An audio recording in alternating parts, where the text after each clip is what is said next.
நண்பர்களே, இது ஒரு சிறிய பதிவு.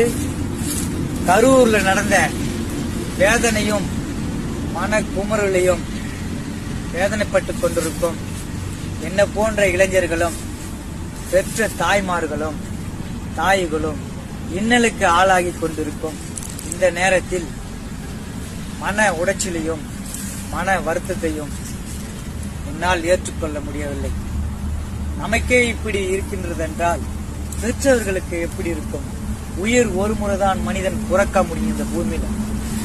இந்த உயிரை நீ பாதுகாத்துக் கொள்ள வேண்டும். மக்களோடு மக்கள் ஓடி என்னத்தை சாதிச்சோம்? உயிர் போனதுதான் மிச்சம்.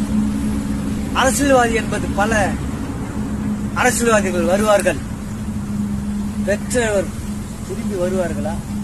குழந்தைகள் உட்பட 50 உயிர்கள் பறி போனதுதான் மிச்சம்.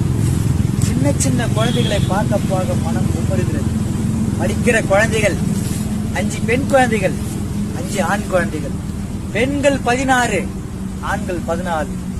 இன்னும் கவலை கிடைக்கான நிலையாக ஹாஸ்பிட்டல் படுத்து வேதனைக்குள்ளாகி இருக்கிறார்கள்.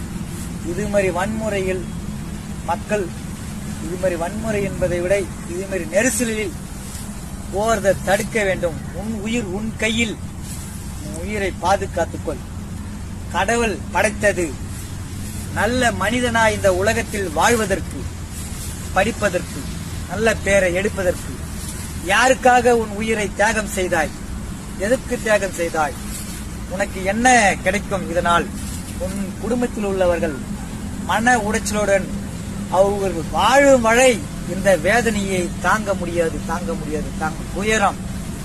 இது போன்ற சம்பவம் இனி நடக்காத பார்த்துக் கொள்வது உங்கள் பொறுப்பு. நீயாயிரு.